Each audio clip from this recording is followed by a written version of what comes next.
Now we will explore how the American branch of the Illuminati aided and abetted Adolf Hitler, and how the Bushes were the first family when it came to treason. I've been an investigative reporter and a journalist for 35 years. I've worked in every major media market in the United States, and I've written for more than 100 newspapers and magazines nationally and internationally. So last September 17th, I became the first journalist in U.S. history to go to the U.S. National Archives and the Library of Congress and pore over the thousands of pages of documents in both places to prove beyond a shadow of a doubt or any refutation of the facts that Prescott Bush, the grandfather of George W. Bush, and George Herbert Walker, his maternal great-grandfather for whom his daddy is named, were Nazi traitors to the country who should have been tried for treason. 2 weeks ago, in early August, a major world newspaper, The Guardian of London, finally got on the story internationally, and they flew a renowned reporter of theirs named Duncan Campbell over to Washington to take me back to the archives and Library of Congress so that they could verify that these explosive documents were real and I didn't have forged copies. Prescott Bush was the grandfather of George W. Bush and the father of George Herbert Walker Bush, and George Herbert Walker Bush is named for his father-in-law, George Herbert Walker. Prescott Bush graduated from Yale in 1917 and was in Skull and Bones with E. Roland Harriman, who was the younger brother of W. Averill Harriman. The Bush family really had nothing going. They were essentially social climbers and opportunistic people. At the time that Prescott Bush met Dorothy Walker, he was a tire salesman. And George Herbert Walker, as all fathers do when their daughter's going to marry someone, said in his heart, you know, it's not an appropriate thing socially that my daughter marry a tire salesman. So he brought Prescott Bush first into Brown Brothers Harriman and then Union Banking Corporation. In actuality, it was anything but a bank. It was essentially a Nazi money laundering operation that had a lot of tentacles into a lot of different other businesses. They owned a shipping line called Hamburg American Line, for example, which was the first Nazi front business seized, although the line was no longer operational in 1942. In the early 1930s, it transported Nazi spies into the U.S., and then their promotional ads offered cash rewards to any American citizens who would go back on Hamburg American lines and proselytize for Hitler. 8 months after the U.S. had entered the war, the New York Herald Tribune ran a front-page article, Hitler's Angel has $3 million in U.S. bank. And it caused a major scandal and just rocked the world of politics. Brown Brothers Harriman, which George Herbert Walker and Prescott Bush were affiliated with and partners in, worked with I.G. Farben, which operated Auschwitz.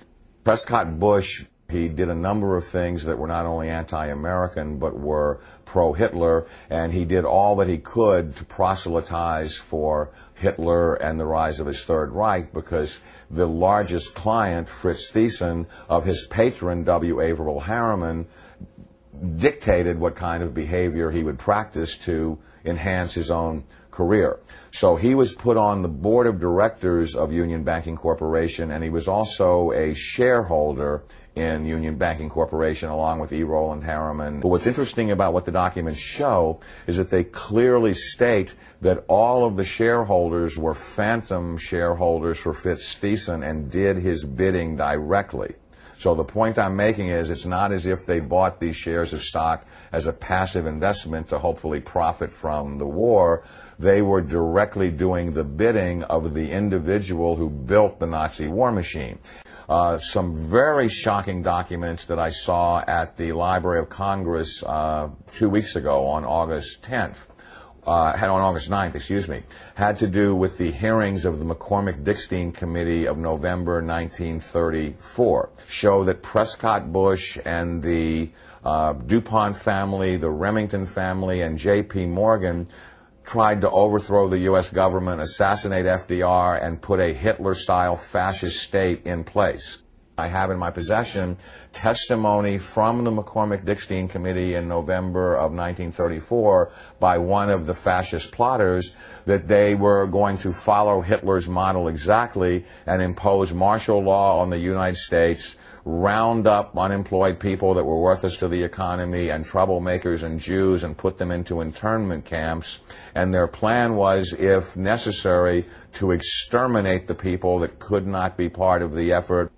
The only reason the coup attempt in 1934 didn't succeed is that they hired the wrong general to lead it, General Smedley Butler, the great Marine hero, two-time Congressional Medal of Honor winner, who worked with the plotters just long enough to be able to identify who they were and then blew the whistle on them to Congress. Incredibly, after being warned by the FBI and the Justice Department and the Treasury Department to cease and desist in their Nazi dealings, they had continued them until 1951.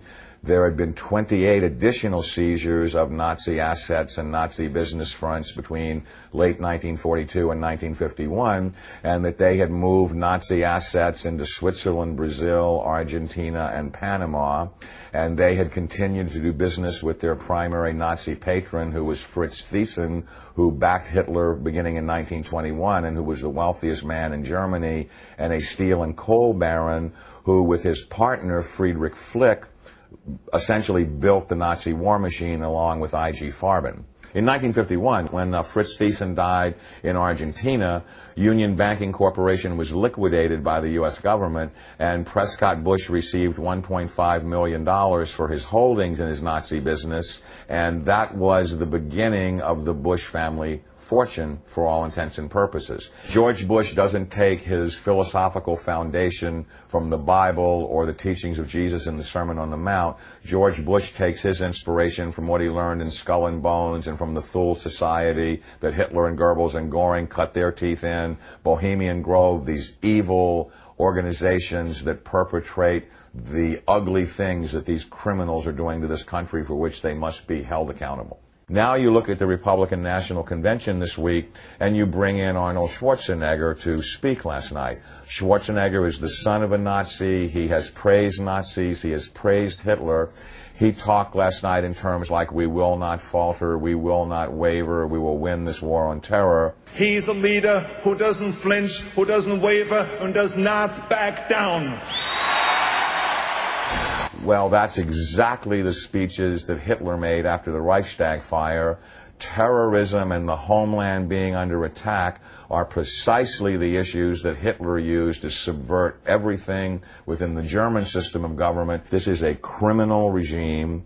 They not only emulate Hitler, but its genesis comes from Hitler. And I defy anyone, a historian, journalist, author, anyone, to come forward and disprove my premise that you cannot differentiate Hitler's invasion of Poland in 1939 and the Reichstag fire and his attempt to dominate the world from George W. Bush's unprovoked invasion of Iraq and subversion of the Constitution through the Patriot Act after 9/11, which I submit is his Reichstag fire.